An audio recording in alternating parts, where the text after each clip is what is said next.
ओम शांति। 29 अप्रैल 2026 के ईश्वरीय मधुर महावाक्य हैं। सुनते हैं आज की बाबा की मधुर मुरली। बाबा ने कहा, मीठे बच्चे, पतित जगत से नाता तोड़, एक बाप से बुद्धि योग लगाओ तो माया से हार नहीं हो सकती। प्रश्न है, समर्थ बाप साथ होते हुए भी यज्ञ में अनेक विघ्न क्यों पड़ते हैं? कारण क्या है?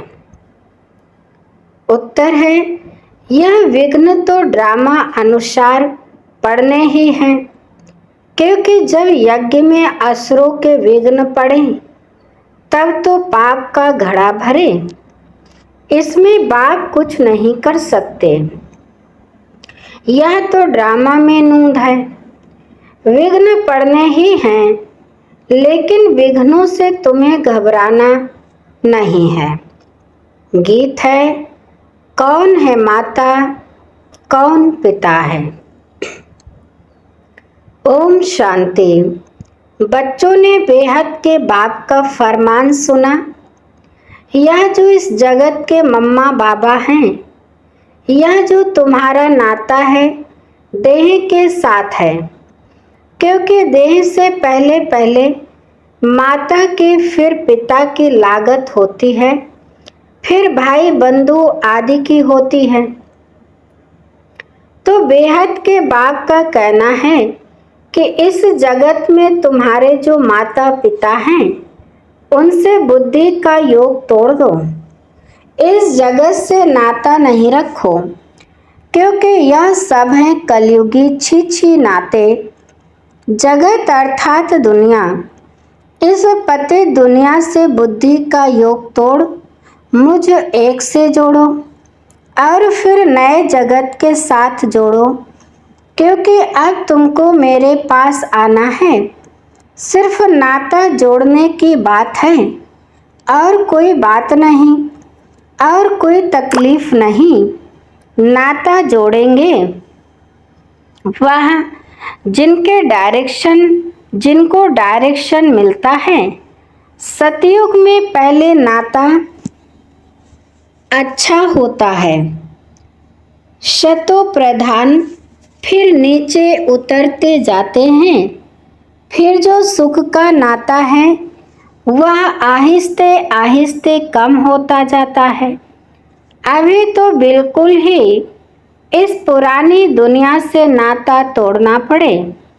बाप कहते हैं, मेरे साथ नाता जोड़ो, श्रीमत पर चलो और जो भी देह के नाते हैं वह सब छोड़ दो।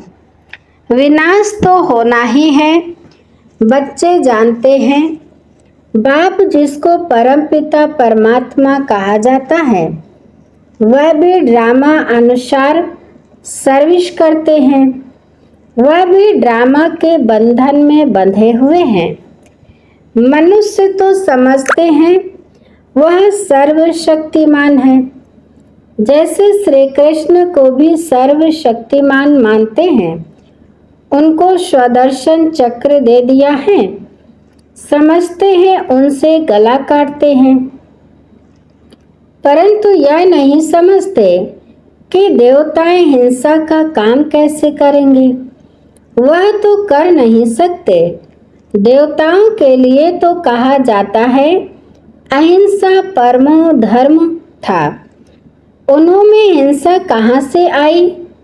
जिसको जो आया वह बैठकर लिख दिया है। कितनी धर्म की ग्लानि की है।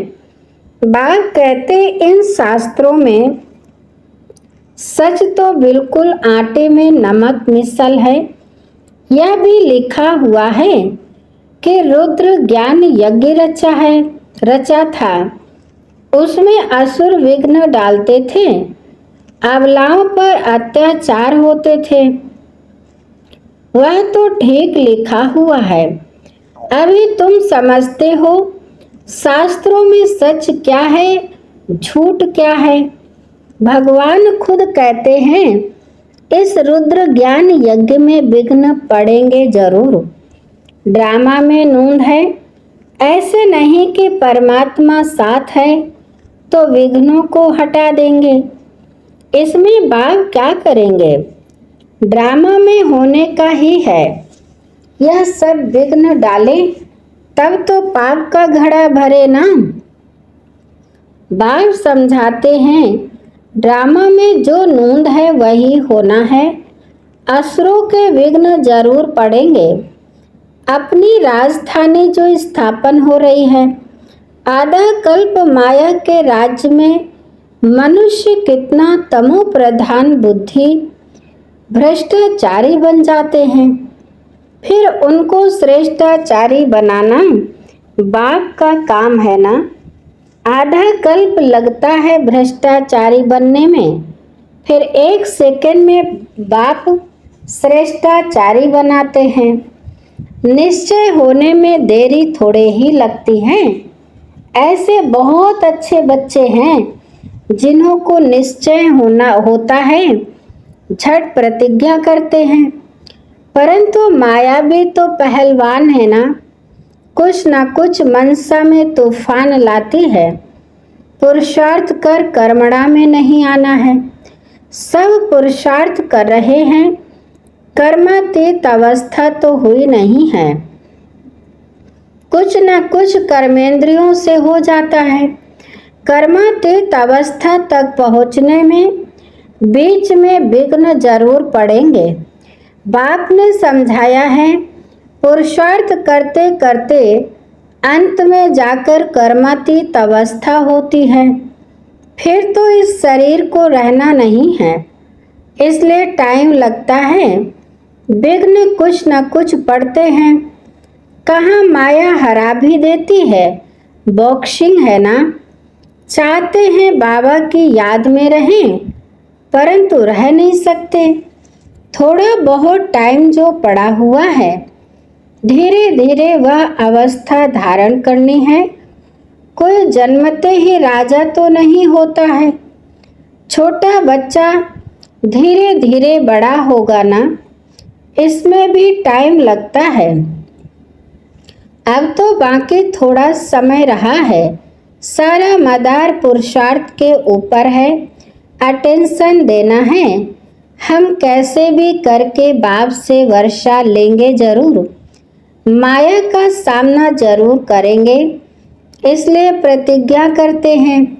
माया भी कम नहीं है, हल्के से हल्के रूप में भी आती है। रुस्तम के सामने अच्छा जोर मारती है। यह बातें कोई शास्त्रों में नहीं है। बाप कहते हैं कि तुम बच्चों को अभी समझाता हूँ। बाप द्वारा तुम सद्गति को पा लेते हो, फिर इस ज्ञान के दरकार ही नहीं रहते। ज्ञान से सद्गति हो जाती है। सद्गति कहा जाता है सतयुग को। तो मीठे मीठे बच्चों को लक्ष्य मिला है, यह भी समझते हैं। ड्रामा अनुसार झाड़ बढ़ने में टाइम तो लगता ही है। विघ्न तो बहुत पड़ते हैं, चेंज होना पड़ता है। कौड़ी से हीरे जैसा बनना पड़ता है, और रात दिन का फर्क है। देवताओं के मंदिर अभी तक भी बनाते रहते हैं। तुम ब्राह्मण अभी मंदिर नहीं बनाएंगे, क्योंकि वह है भक्ति मार्ग। दुनिया को यह पता ही नहीं कि अब भक्ति मार्ग खत्म हो, ज्ञान मार्ग जिंदाबाद होना है। यह सिर्फ तुम बच्चों को मालूम है।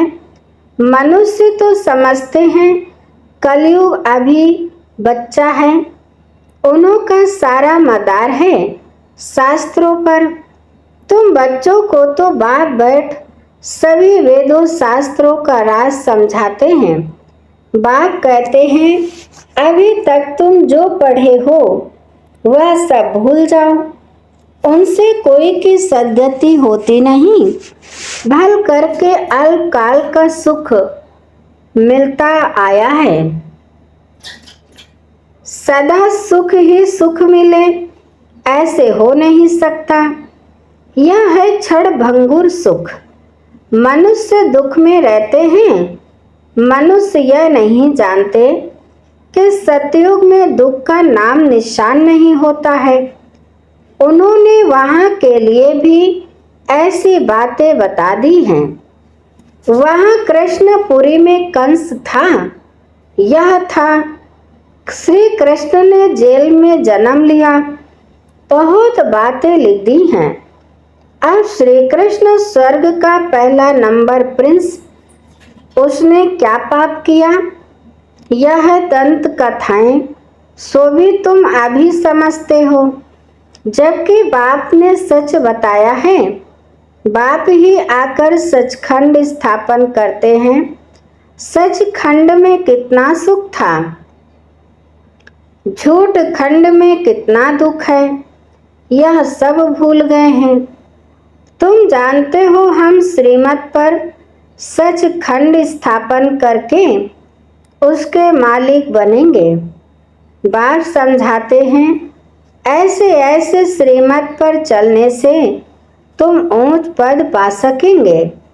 बच्चे यह जानते हैं हमको यह पढ़ाई पढ़कर सूर्यवंशी महाराजा महारानी बनना है। दिल भी सबकी होती है ऊंच पद पाने की। सबका पुरुषार्थ चलता है। अच्छे पक्के भक्त जो होते हैं वह चित्र साथ में रखते हैं तो घड़ी घड़ी उनकी याद रहेगी। बाबा भी कहते त्रिमूर्ति का चित्र साथ में रख दो तो घड़ी घड़ी याद आएगी। बाप को याद करने से हम सूर्यवंशी घराने में आ जाएंगे। कमरे में त्रिमूर्ति का चित्र लगा हुआ होगा तो घड़ी घड़ी नजर सामने पड़ेगी। बाबा द्वारा हम इस सूर्यवंशी घराने में जाएंगे। सवेरे उठते ही नजर उस पर जाएगी। यह भी एक पुरुषार्थ है। बाबा राय देते हैं अच्छे अच्छे भगत बहुत पुरुषार्थ करते हैं। आंख खोलने से ही श्री कृष्ण याद आ जाए, इसलिए चित्र सामने रख देते हैं। तुम्हारे लिए तो और ही सहज है। अगर सहज याद नहीं आती, माया हैरान करती है, तो यह चित्र मदद करेंगे। शिव बाबा हमको ब्रह्मा द्वारा विष्णुपुरी का मालिक बनाते हैं। हम बाबा से विश्व का मालिक बन रहे हैं। इस सिमरण में रहने से भी बहुत मदद मिलेगी। जो बच्चे समझते हैं याद घड़ी घड़ी भूल जाती है, तो बाबा राय देते हैं चित्र सामने रख दो तो बाप भी और वर्षा भी याद आएगा। परंतु ब्रह्मा को याद नहीं करना है। सगाई करते हैं तो दलाल थोड़े ही याद आता है। तुम बाबा को अच्छी रीत याद करो तो बाबा भी तुमको याद करेगा। याद से याद मिलती है। अभी मासूक के ऑक्यूपेशन का तुमको पता है। शिव के कितने ढेर भगत हैं। शिव शिव कहते रहते हैं, परंतु वह रोंग है। शिव काशी विश्वनाथ फिर गंगा कह देते हैं। पानी के किनारे जाकर बैठते हैं। यह समझते नहीं कि ज्ञान का सागर बाप है। बनारस में बहुत फॉरेनर शादी जाते हैं देखने। बड़े बड़े घाट हैं, फिर भी सभी के बाप का मंदिर तो खींचता है। सब उनके पास जाते हैं। मंदिर तो किसके पास जाएगा नहीं। मंदिर के देवताएं खींचते हैं, शिव बाबा भी खींचते हैं। नंबर 1 है शिव बाबा। फिर सेकंड नंबर में यह ब्रह्मा, सरस्वती सो विष्णु, विष्णु सो ब्रह्मा, ब्राह्मण सो विष्णुपुरी के देवताएं, विष्णुपुरी के देवताएं सो ब्राह्मण। अब तुम्हारा धंधा यह रहा, हम सो देवता बन रहे हैं। तो औरों को भी रास्ता बताना है, और सब है जंगल में ले जाने वाले। तुम जंगल से निकाल बगीचे में ले जाते हो। शिव बाबा आकर कांटों को फूल बनाते हैं। तुम भी यह धंधा करते हो। इन बातों को तुम ही जानते हो। कोई राजा रानी तो है नहीं जिनको तुम समझाओ। गाया हुआ है, पांडवों को 3 पैर पृथ्वी के नहीं मिलते थे। बाप समर्थ था तो उनको विश्व के बादशाही दे दी। अभी भी वही पाठ बजेगा ना।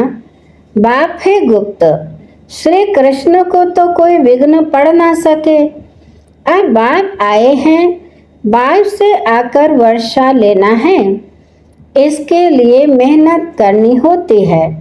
दिन प्रतिदिन नई नई पॉइंट्स निकलती रहती है। देखने में आता है प्रदर्शनी में समझाने से अच्छा प्रभाव पड़ता है। बुद्धि से काम लिया जाता है कि प्रदर्शनी से अच्छा प्रभाव होता है या प्रोजेक्टर से। प्रदर्शनी में समझाने से चेहरा देखकर समझाया जा सकता है। समझते हो गीता का भगवान बाप है, तो बाप से फिर वर्षा लेने का पुरुषार्थ करना है। 7 रोज देना है, लिख कर दो, नहीं तो बाहर जाने से ही माया भुला देगी। तुम्हारी बुद्धि में आ गया, हमने 84 का चक्र लगाया है, अभी जाना है। तमो प्रधान से सतो प्रधान बनना है। यह चित्र तो साथ में होने ही चाहिए। बड़े अच्छे हैं। बिड़ला आदि भी यह नहीं जानते कि इन लक्ष्मी नारायण ने यह राज्य भाग्य कब और कैसे लिया। तुम जानते हो तो तुमको बड़ी खुशी होनी चाहिए। लक्ष्मी नारायण का चित्र ले, झट कोई को समझाएंगे। उन्होंने यह पद कैसे पाया? यह बातें बुद्धि से समझने और समझाने की हैं। मंजिल है ऊंची, जो जैसा टीचर है वह वैसे ही सर्विस करते हैं। देखते हैं कौन कौन सेंटर संभाल रहे हैं अपनी अवस्था अनुसार। नशा तो सबको है, परंतु विवेक कहता है समझाने वाला जितना होशियार होगा उतना सर्विस अच्छी होगी। सब तो होशियार हो नहीं सकते, सबको एक जैसा टीचर मिल नहीं सकता। जैसे कल पहले चला था वैसे ही चल रहा है। बाप कहते हैं अपनी अवस्था को जमाते रहो। कल्प कल्प की बाजी है, देखा जा रहा है कल पहले मुआफिक हर एक का पुरुषार्थ चल रहा है। जो कुछ होता है हम कह देते कल पहले भी ऐसे हुआ था। फिर खुशी भी रहती है, शांति भी रहती है। बाप कहते हैं कर्म करते हुए बाप को याद करो। बुद्धि का योग वहाँ लटका रहे तो बहुत कल्याण होगा। जो करेगा सो पाएगा, अच्छा करेगा अच्छा पाएगा। माया के मत पर सब बुरा ही करते आए हैं, अब मिलती है श्रीमत। भला करो तो भला हो। हर एक अपने लिए मेहनत करते हैं, जैसा करेंगे वैसा पाएंगे। क्यों न हम योग लगाते सर्विस करते रहें। योग से आयु बढ़ेगी। याद की यात्रा से निरोगी बनना है तो क्यों न हम बाबा की याद में रहें। यथार्थ बात है तो क्यों न हम कोशिश करें। ज्ञान तो बिल्कुल सहज है, छोटे बच्चे भी समझ जाते हैं और समझाते हैं, परंतु वह योगी तो नहीं ठहरे ना। यह तो पक्का कराना है कि बाप को याद करो। जो समझते हैं घड़ी घड़ी भूल जाता है तो चित्र रख दें तो भी अच्छा है। सवेरे चित्र को देखते ही याद आ जाता है। शिव बाबा से हम विष्णुपुरी का वर्षा ले रहे हैं। यह त्रिमूर्ति का चित्र ही मुख्य है, जिसका अर्थ तो तुमने अभी समझा है। दुनिया में ऐसे त्रिमूर्ति का चित्र और कोई के पास है नहीं। यह तो बिल्कुल सहज है, हम लिखें व ना लिखें, यह तो सभी जानते हैं। ब्रह्मा द्वारा स्थापना, विष्णु द्वारा पालना। अच्छा, बाप दादा बच्चों से नमस्ते करते हैं। मीठे मीठे सिकिल दे बच्चों प्रति माता पिता बाप दादा का याद प्यार और गुड मॉर्निंग। रूहानी बाप के रूहानी बच्चों को नमस्ते। हम रूहानी बच्चों की रूहानी माता पिता बाप दादा को याद प्यार और नमस्ते नमस्ते नमस्ते, गुड मॉर्निंग, शुक्रिया बाप दादा। धारणा के लिए मुख्य सार नंबर 1, माया के बॉक्सिंग में कभी भी हार ना हो, इसका ध्यान रखना है। कल पहले की स्मृति से अपनी अवस्था को जमाना है, खुशी और शांति में रहना है। नंबर 2, अपना भला करने के लिए श्रीमत पर चलना है। इस पुरानी दुनिया से नाता तोड़ देना है। माया के तूफान से बचने के लिए चित्रों को सामने रख बाप और वर्षे को याद करना है। वरदान है, मनन द्वारा बाप की प्रॉपर्टी को अपनी प्रॉपर्टी बनाने वाले दिव्य बुद्धिवान भव। मनन द्वारा बाप की प्रॉपर्टी को अपनी प्रॉपर्टी बनाने वाले दिव्य बुद्धिवान भव। विस्तार है, बाप द्वारा जो भी खजाना मिलता है उसे मनन करो तो अंदर समाता जाएगा। प्रॉपर्टी तो सबको एक जैसी मिली हुई है, लेकिन जो मनन करके उसे अपना बनाते हैं उन्हें उसका नशा और खुशी रहती है। इसलिए कहा जाता है, अपनी घोट तो नशा चढ़े। जो मनन की मस्ती में सदा मस्त रहते हैं उन्हें दुनिया की कोई भी चीज उलझन आकर्षित नहीं कर सकती। उन्हें दिव्य बुद्धि का वरदान स्वतः मिल जाता है। स्लोगन है, मन की उलझन को समाप्त करने के लिए निर्णय शक्ति को बढ़ाओ। मन की उलझन को समाप्त करने के लिए निर्णय शक्ति को बढ़ाओ। अच्छा, आज की मुरली के अव्यक्त इशारे हैं। महान बनने के लिए मधुरता और नम्रता का गुण धारण करो। ऐसे नहीं समझो कि हम तो सदैव झुकते ही रहते हैं, लेकिन हमारा कोई मान नहीं। जो झुकते नहीं वह झूठ बोलते हैं, उनका ही मान है। नहीं, यह अल्पकाल का है, लेकिन आप दूरदेशी बुद्धि रखो। यहाँ जितनों के आगे झुकेंगे अर्थात नम्रता के गुण को धारण करेंगे तो सारा कल्प ही सर्व आत्माएं आगे आगे नमन करेंगे। सतयुग त्रेता में राजा के रिगार्ड में कांध से नहीं लेकिन मन से झुकेंगे और द्वापर कलयुग में कांध झुकाएंगे। अच्छा, आज की मुरली यहीं पर समाप्त होती है। मीठे मीठे प्यारे प्यारे बाप दादा को दिल से बहुत बहुत शुक्रिया। आप सभी महान आत्माओं को भी दिल से शुक्रिया। ओम शांति।